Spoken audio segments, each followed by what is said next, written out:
even though the officials at the San Quentin prison didn't like to admit it, the inmates in that prison were human beings just like you and me. I would hear instead phrases from, for example, my supervisor there who would say, these people, they're a different kind of cat. They're not like us. And it's true.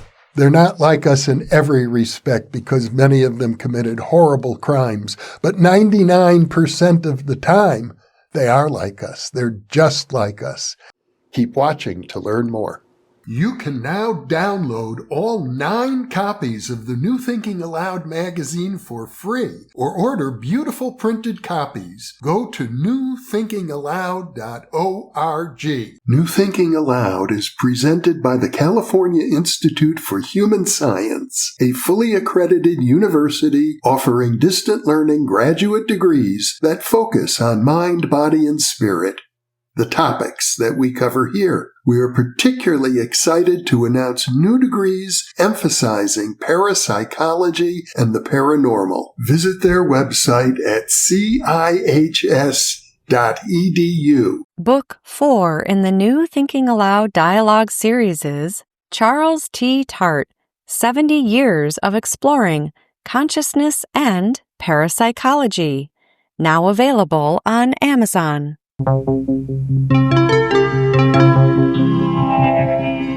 Thinking Aloud.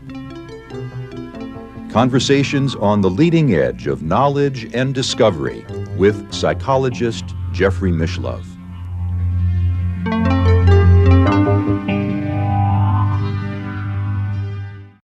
Hello and welcome. I'm Jeffrey Mishlove.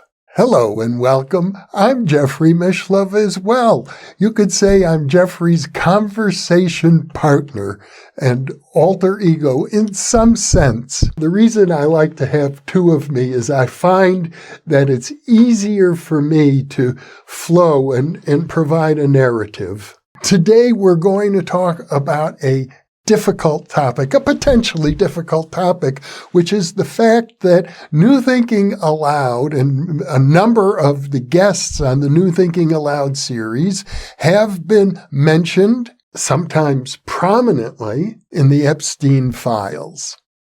Now, to begin with, before I dig into the Epstein files, let me say that this is not a new problem for New Thinking Aloud. Even going back to the original Thinking Aloud television series, which ran from 1987 to 2002, on various occasions we have interviewed psychotherapists or gurus who have subsequently been caught in scandals of one type or another. To be honest, we've interviewed 2 psychotherapists who had their license revoked for ostensibly ethical reasons. And we've interviewed a couple of gurus who have subsequently been caught in sexual scandals of different types.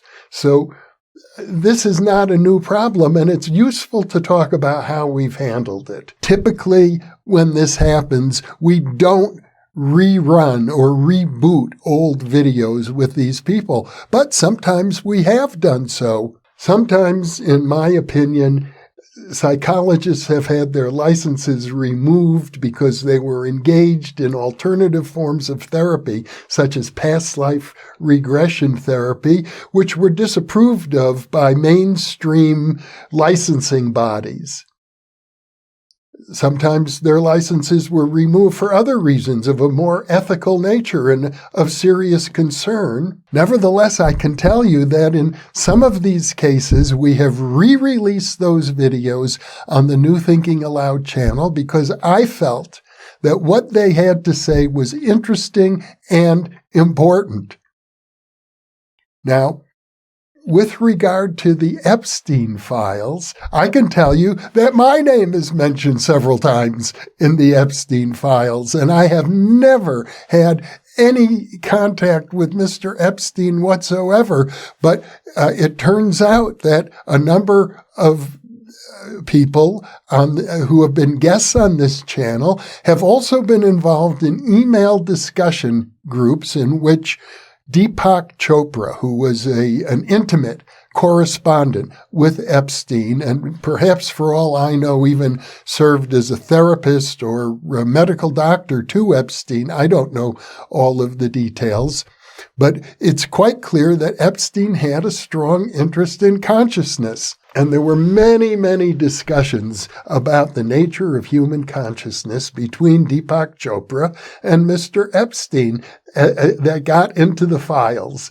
And as a result of that, Chopra shared with Epstein conversations that took place on an email discussion list about physics and consciousness. And he would share comments, including comments by me and several other people who have been guests on this channel, part of a general discussion with Epstein. We also know now that Epstein contributed $50,000 for the Science of Consciousness Conference at the University of Arizona. He contributed $50,000, I believe, in 2017. And as a result of that supposed scandal, the University of Arizona decided to cancel the 2026 conference. I can tell you right now, I don't think that was a good move to make. I don't think the conference should have been canceled because Epstein donated money 8 years ago to the same organization.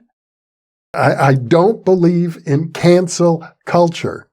And let me explain a little further. I've conducted numerous interviews on this channel with my old friend Daryl Schoon, whom I met when he was the proprietor of the Great Shanghai Iron and Steel Works restaurant in Berkeley, California. Daryl and I have been pals since 1971. As a matter of fact, I've known him a very long time. But in fact, Daryl spent 7 years out of a 10-year sentence in prison for dealing cocaine. And he's very open about it. He talks about his prison experiences.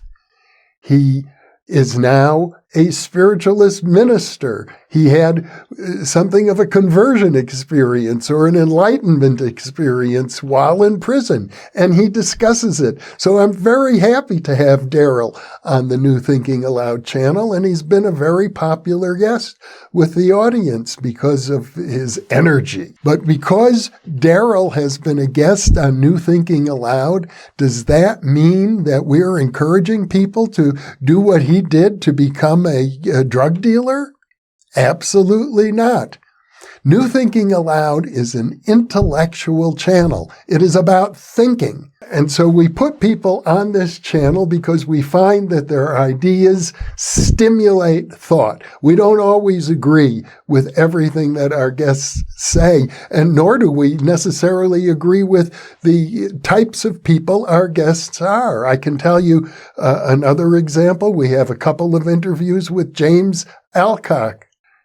Now, Alcock is a prominent, not just a skeptic, but a scoffer of parapsychology. Somebody who has gone on record to say it doesn't matter as far as he's concerned how good the evidence is for paranormal phenomenon because he already knows in advance that they're impossible. So as far as he's concerned, nobody has to bother to even look at the evidence because it can't happen anyway. Now, I totally disagree with James Alcock about that, but I felt it was important for our readers to understand his position.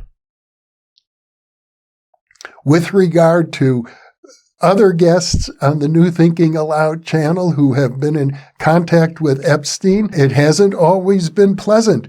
At least one such person has lost their position at a university. Whether or not that was a justifiable decision, of course, is up to the board of trustees of that university. And these days, there's so much, you could say, hysteria going on around Jeffrey Epstein and what he has done, that people who have had indirect association with them have been attacked publicly. Jack Sarfati is such a person. Now, Jack has been a guest on the original Thinking Aloud series. We have occasionally re-released some of his videos. He's a very provocative physicist.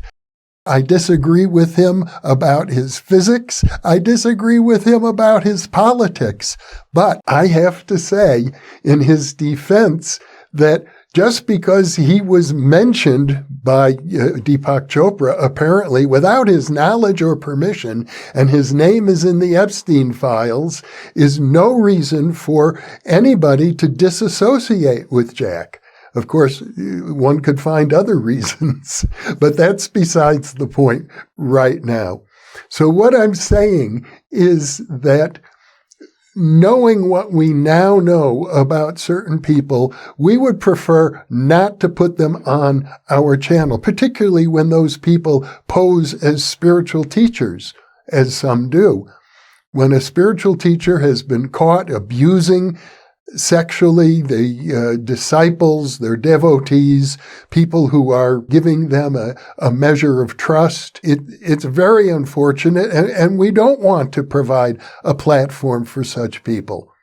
And when we learn about things after the fact, we tend to refrain from rebooting, rebroadcasting, republishing their material. However, when those older interviews were conducted with people before this information became public, we're not necessarily going to take it down either. If what they had to say was interesting and valuable in its own terms, and that they in no way were encouraging people to engage in unethical or illegal behavior.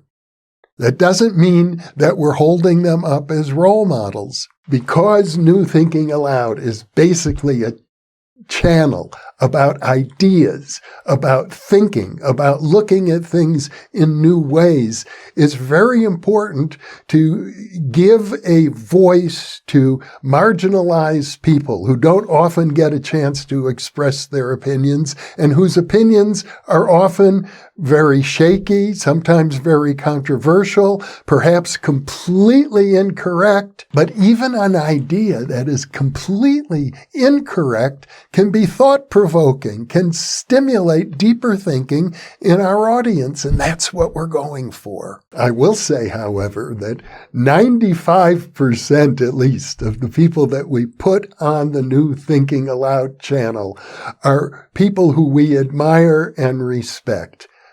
And we're very happy that our viewers will hold them in a positive light. And I will also say that while there are guests with whom we disagree and whom we hold in, you might say, a certain amount of disrespect, people whose videos we wouldn't continue to re-release, we also feel that they deserve a measure of respect.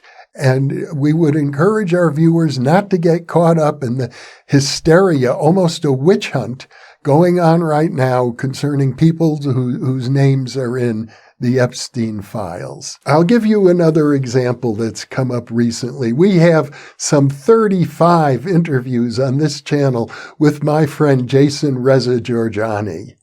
Jason identified himself as politically very close to, if not actually being a fascist. And at one time, I had a falling out with Jason because he called on the United States to launch an unprovoked war against China. And as a pacifist myself, I found that too uncomfortable to bear. It seemed like warmongering to me. I still hear from viewers who say we've been very unfair to Jason because what we did is we took all of his videos are still up on the New Thinking Aloud channel. And some of them have even been rebooted occasionally. Once a year or so, I will reboot an old video with Jason Reza Georgiani. I disagree with Jason politically just about 100%, but I do admire him as a scholar, even though many times, according to viewers who comment on his videos, he puts up things that are inaccurate or at least things that other mainstream audiences having to do with, for example, ancient Persian culture would disagree with. I think Jason's ideas are provocative and stimulating and deserve more attention. I have even invited Jason to come on the New Thinking Aloud channel and publicly discuss with me his position that the U.S. should launch a war against China unprovoked in order to put them in their place. I think the way Jason expressed it at one time is to get them down on their knees so that they can never get up again. Well, I totally disagree with that, but I love Jason. I think in spite of what many people regard as some of the horrible positions that he's taken, he deserves to have a voice. Although, to be fair, when I heard from a viewer about Jason recruiting people into a Prometheism cult and it was unsavory, I took those videos and put them in unlisted status rather than public status. They're all available. They can all be accessed from the listings page. But the point being that they don't show up as an unlisted video. They won't show up in search engines. And so you could say he's been, I think some people would call it shadow banned for that reason. But I have never withdrawn the invitation for Jason to come on New Thinking Aloud and defend his position publicly if he wishes to. We can have an open discussion about the merits of conducting unprovoked wars. I'm happy to do it. In any case, the point I'm making here is that just because a guest has been platformed on the New Thinking Aloud channel does not mean that we endorse everything about them or consider them a person of spiritual and moral values whose example should be followed. That is not always the case. It's largely the case, I will admit, but I want our viewers to understand that, as I put it earlier, first and foremost, we are an intellectual channel. We are a channel about ideas. Our goal is to stimulate thinking, real, genuine thinking amongst our audience. Naturally, we're very open to the paranormal. And it's a good thing we are, because almost all mainstream academic and scientific institutions shy away from it for reasons that I would say are more of a sociological nature than a logical nature. But above all, my philosophy is to love everyone and everything all the time. It's a goal to which I aspire. It's not a goal to which I could say I have attained. I'm far, far away from it myself. But I can say this, because I began my graduate work in academia in the School of Criminology at Berkeley. I actually have a master's degree in criminology. And early on in my academic career, I was a volunteer at San Quentin Prison in the psychiatric unit, conducting group therapy sessions with murderers and rapists. And the one thing that stuck with me from that experience is that even though the officials at the San Quentin Prison didn't like to admit it, the inmates in that prison were human beings just like you and me. I would hear instead phrases from, for example, my supervisor there, who would say, these people, they're a different kind of cat. They're not like us. And it's true. They're not like us in every respect, because many of them committed horrible crimes. But 99% of the time, they are like us. They're just like us. And as far as I'm concerned, even if you're a murderer or a rapist, you are still a human being and you deserve a measure of respect. Sure, you're in prison. You are paying your debt to society. But that doesn't mean that you are a non-entity, that you are less than human. Now, there's a lot of hysteria going on right now around Epstein. How could people have anything to do with Jeffrey Epstein, knowing that he has been convicted of soliciting sex from an underage prostitute, which was his conviction early on, I think around 2006 or so. But look at the case of Martha Stewart. She also went to prison. She came out of prison. She served her time for illegal stock trades, insider trading. And now she's resumed her role as a public figure once again. So it seems to me that the people who interacted with Jeffrey Epstein, even after his first conviction, were justified in the sense that they believed he had served his debt to society. I'm reminded of my own childhood. You see, my parents were very active in the local community theater in Fond du Lac, Wisconsin, where I grew up. And at the time, another active member of the theater group was an attorney. Peter Porath was his name, and he was a good friend of the family. But he was ultimately convicted of tax evasion, spent a couple years in prison as a result of that. And when he got out of prison, he was an invited dinner guest at our home. And the way my father explained it to me at the time was, he has paid his debt to society. It's over now. And he was our friend, and he will remain our friend. I think we have to understand that at a very deep and a very real and very important level, you and I are one with each other, and we're one with everyone else. In fact, we're one with everything else, including things that are entirely repulsive to us. Spiders and snakes and rats and all sorts of creepy, crawly creatures, for example, who do things that you wouldn't even want to contemplate. But we're one with all of those. And it's very important, from my point of view, that we acknowledge our oneness and that we don't start othering people because it has become a social fad, a time in history when people are inclined to go on witch hunts for different reasons. You and I are one with every witch, with every criminal, with every murderer, with every thief, with every kidnapper and robber, and with every saint. We share that one consciousness. It's part of who we are.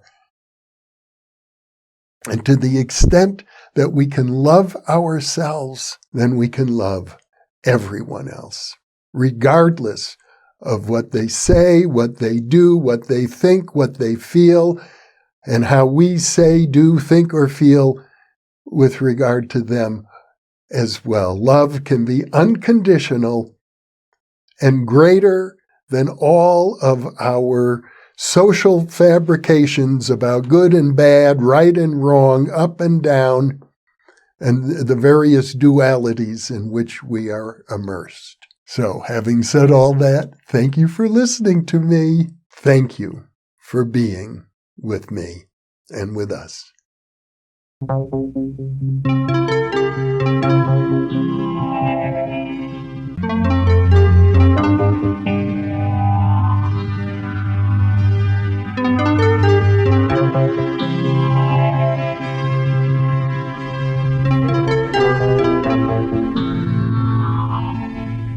New Thinking Aloud is presented by the California Institute for Human Science, a fully accredited university offering distant learning graduate degrees that focus on mind, body, and spirit. The topics that we cover here. We are particularly excited to announce new degrees emphasizing parapsychology and the paranormal. Visit their website at CIHS.edu.